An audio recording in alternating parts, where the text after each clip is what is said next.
Yes sir, आज हम class 11 की फिजिक्स पढ़ेंगे। यूनिट का नाम है वेक्टर क्वांटिटी। तो इससे पहले हमने ये पढ़ रखा है कि वेक्टर क्वांटिटी क्या होता है, स्केलर क्वांटिटी क्या होता है, उसे हम किस प्रकार रिप्रेजेंट करेंगे, वेक्टर क्वांटिटी की क्या टाइप्स होती है। अब हमें ये पढ़ना है कि वेक्टर अगर कोई भी क्वांटिटी, अगर दो वेक्टर क्वांटिटी को हमें जोड़ना है तो हम उसे किस प्रकार जोड़ेंगे, या फिर अगर दो वेक्टर को घटाना है तो किस प्रकार घटाएंगे। तो आज हमारा टॉपिक है वेक्टर एडिशन। तो वेक्टर एडिशन क्या होता है? The process of summation of two vector, मतलब दो वेक्टर को हम किस प्रकार जोड़ेंगे वो हमारा वेक्टर एडिशन कहलाता है। तो वेक्टर एडिशन के लिए पहले कुछ रूल्स होती है, नियम होती है। तो फर्स्ट रूल है ट्रायंगल लॉ और सेकंड रूल है पैरेललोग्राम लॉ। तो ट्रायंगल लॉ में ये कहता है कि अगर हमें कोई भी दो वेक्टर, सपोज हमारा ये वेक्टर ए है, इसे हमें एक अलग वेक्टर बी से जोड़ना है। अगर हमें एक वेक्टर ए है, दूसरा वेक्टर बी है, हमें इन दोनों वेक्टर को जोड़ना है, तो हम इसे क्या करेंगे कि इसे किसी भी एक त्रिभुज के कर्मागत भुजाओं के रूप में इसको रिप्रेजेंट करेंगे। सपोज इस प्रकार ये हमारा वेक्टर ए हो गया और ये हमारा वेक्टर बी हो गया। तो ये हमारा दोनों वेक्टर है, वेक्टर ए है और वेक्टर बी है। अब हमें इसे जोड़ना है। इसे जोड़ने के लिए अगर हम ट्रायंगल लॉ का यूज करें तो ट्रायंगल लॉ ये कहती है कि अगर हमें कोई भी दो वेक्टर को जोड़ना है तो हम क्या करेंगे कि उन दोनों वेक्टर को किसी भी एक त्रिभुज के कर्मागत भुजाओं के रूप में उसको रिप्रेजेंट करेंगे।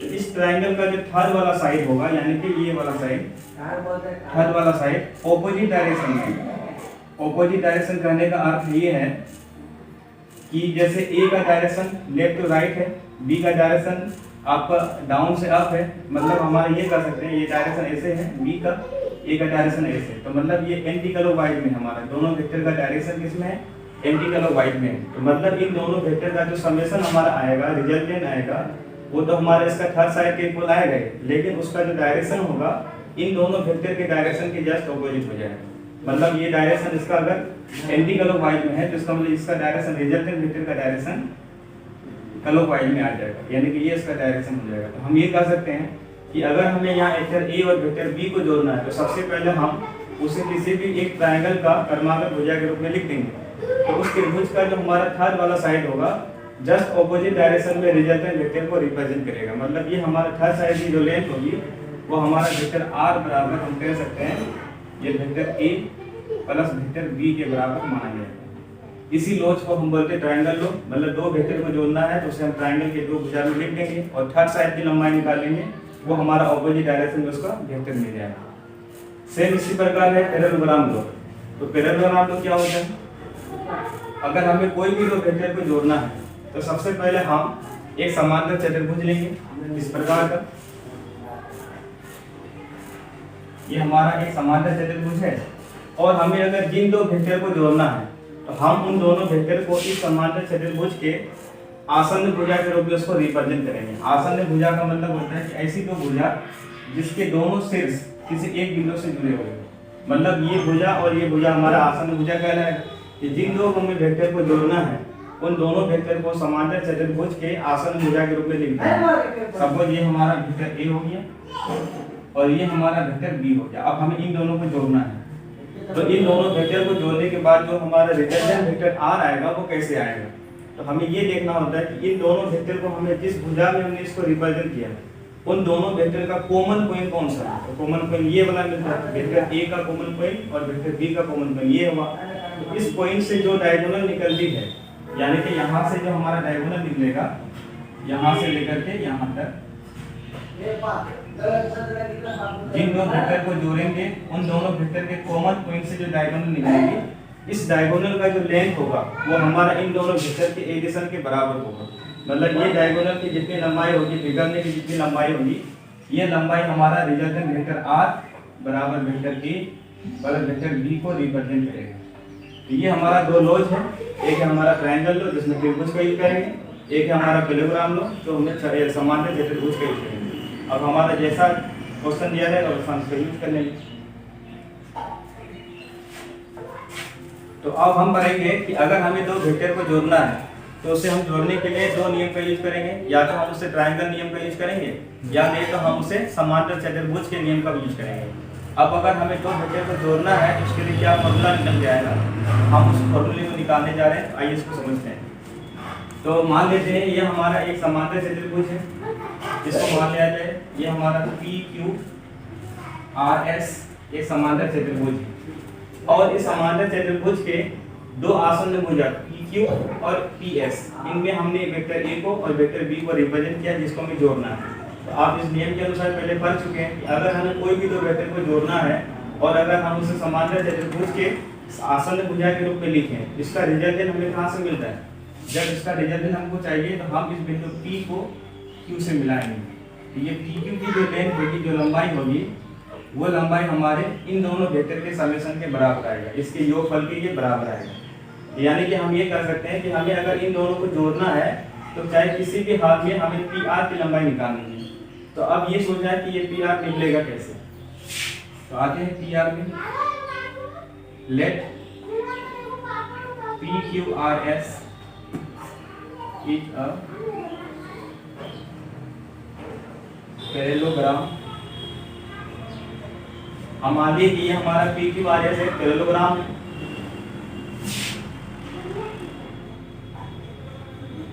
उसके बाद अब हम यहाँ पे कुछ कन्वर्सन कर रहे हैं। ये जो हमारा साइड PQ है, हम इसे थोड़ा आगे की ओर इसको बढ़ाएंगे और आगे की ओर बढ़ाते हुए हम इसे पॉइंट S तक लेके जाएंगे।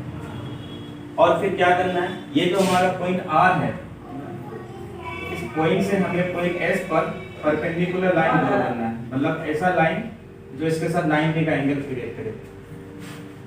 अब हमारा ये जो है, ये हमारा दोनों वेक्टर, इनके बीच कुछ ना कुछ एंगल बनेगा।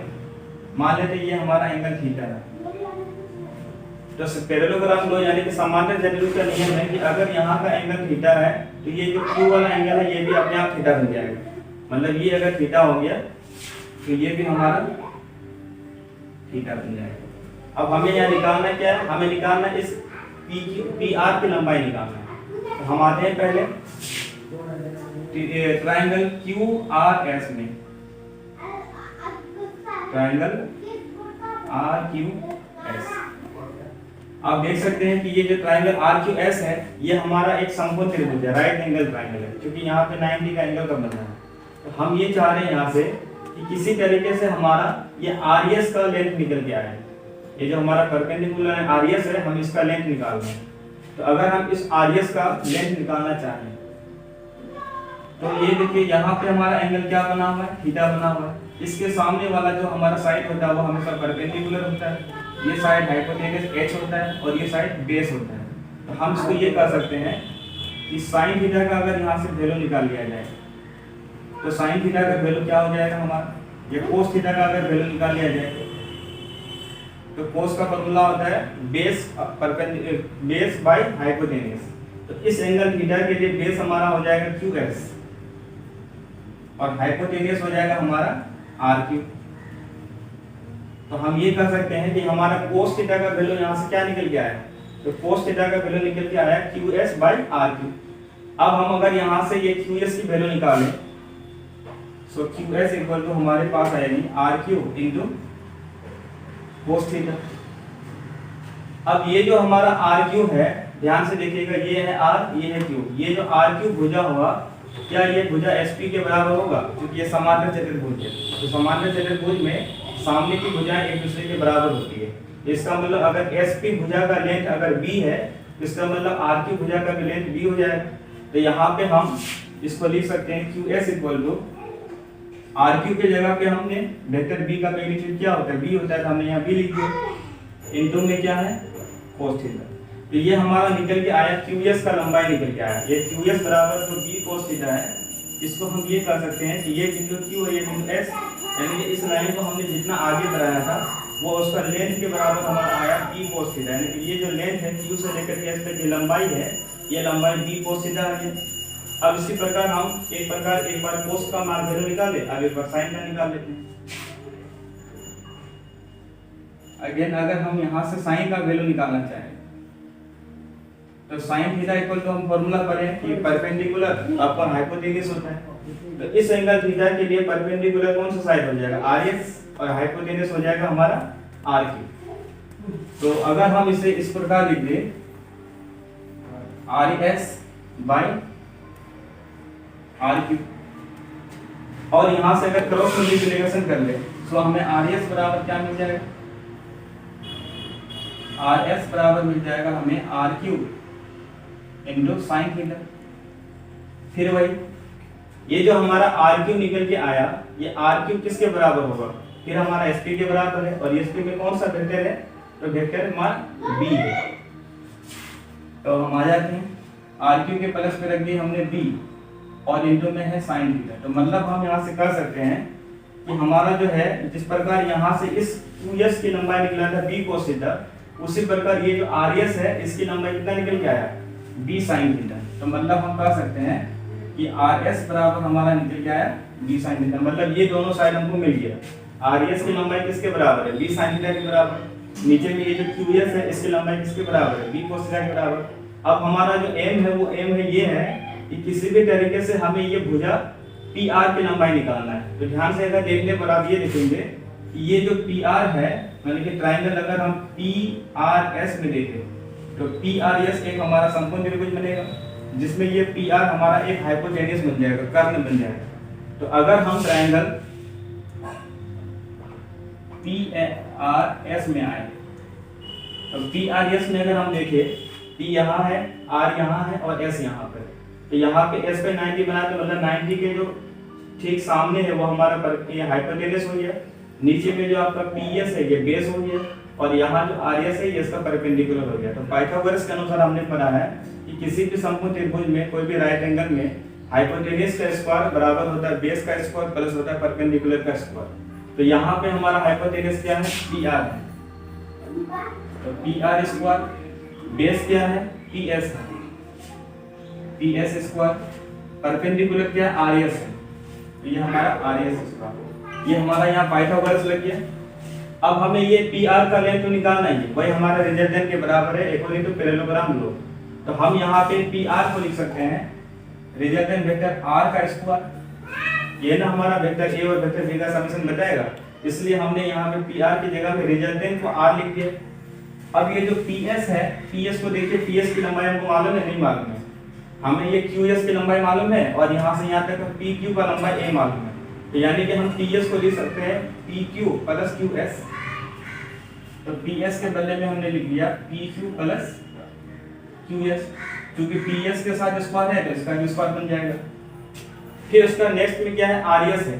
क्या हमने RS का मान निकाला है, RS का मान निकाल चुके हैं B sin थीटा। तो RS की जगह पे आप लिख लीजिए B sin थीटा का होल स्क्वायर। अब अगर आगे हम देखें तो हमारा ये PS के बदले में जो PQ और QS है, तो PQ मतलब P से लेकर के Q तक ये हमारा कौन वेक्टर है, वेक्टर A है। तो मतलब PQ की लंबाई हमारी A मिल जाएगी, और QS की लंबाई हमने पहले से निकाल के रखा B cos थीटा। तो मतलब हम ये कह सकते हैं यहाँ से कि रिजल्टेंट वेक्टर R स्क्वायर बराबर हो जाएगा PQ के जगह पर A और QS के जगह पर B cos थीटा, इसका होल स्क्वायर मिल गया। यहाँ से हमें मिल चुका है पहले ही B sin थीटा का होल स्क्वायर। अब इसको थोड़ा और एक्सपेंड करना है तो हमारा फॉर्मूला निकल के आया। तो हमारा यहाँ से मिल के आया रिजल्टेंट वेक्टर R स्क्वायर बराबर, यहाँ पर आप देखिए ध्यान से, तो यहाँ पे आपको A प्लस B के होल स्क्वायर के रूप में है। तो मतलब यहाँ का फॉर्मूला लग जाएगा A square plus B square plus 2AB। तो हम इसे इसी फॉर्मूले में लिख लेते हैं A स्क्वायर, A के प्लस में A स्क्वायर हो गया, B के प्लस में B cos थीटा है तो B square cos square theta plus 2AB cos theta plus 2A, A के प्लस में A है और B के प्लस में B cos थीटा, तो मतलब B cos थीटा, इसका स्क्वायर करके बाकी है प्लस B का स्क्वायर B स्क्वायर हो जाएगा, sin का स्क्वायर sin स्क्वायर हो जाएगा। ये हमारा हो जाएगा B square sin square theta. तो मतलब हमने जो है क्लास 10 या 11 के त्रिकोणमिति में ये पढ़ रखा है कि cos square theta plus sin square theta मतलब 1 होता है। तो यहाँ पे देख रहे हैं हम कि यहाँ cos स्क्वायर के सामने B स्क्वायर है और यहाँ sin स्क्वायर के सामने भी B स्क्वायर है। अगर हम इन दोनों से B स्क्वायर को कॉमन ले लेंगे तो इसका फॉर्मूला 1 लग सकता है। तो हम उससे क्या कर लेते हैं, कॉमन ले लेते हैं। रिजल्टेंट वेक्टर R स्क्वायर बराबर A स्क्वायर को रख लेते हैं ऐसे, यहाँ का B स्क्वायर और यहाँ का B स्क्वायर को पहले साथ में ले लेते हैं। B square cos square theta plus B square sin square theta plus, अब इनको हम सामने रख लेते हैं, ये हमारा है 2ab cos थीटा।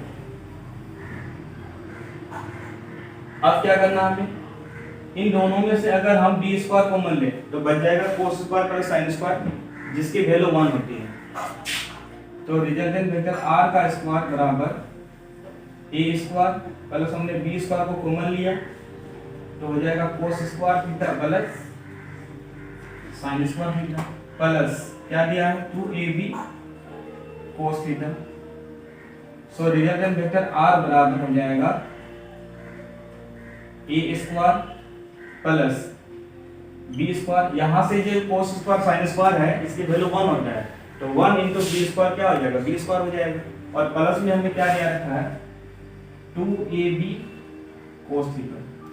अब ये आगे और हल सॉल्व नहीं हो सकता है। अब क्या करना है कि ये जो r की स्क्वायर है इसको हम RHS में भेज देते हैं, तो यहाँ से स्क्वायर अगर RHS में जाएगा तो यहाँ पे स्क्वायर रूट बन जाएगा। सो रिजल्टेंट वेक्टर r बराबर हमें मिल जाएगा square root a square plus b square plus 2ab cos theta. ये हमारा हुआ फाइनल फॉर्मूला कि जब अगर हमें दो वेक्टर को जोड़ना है, चाहे उन दोनों वेक्टर के बीच का एंगल कुछ भी क्यों ना, तो हमें उन दोनों वेक्टर को जोड़ने के लिए हमेशा इसी फॉर्मूले का यूज करना है। रिजल्टेंट वेक्टर r बराबर तो square root a square plus b square plus 2ab plus into cos theta. अब उन दोनों वेक्टर के बीच का एंगल चाहे जो भी हो, हर एक एंगल के लिए ये फॉर्मूला आपको अप्लाई करना है।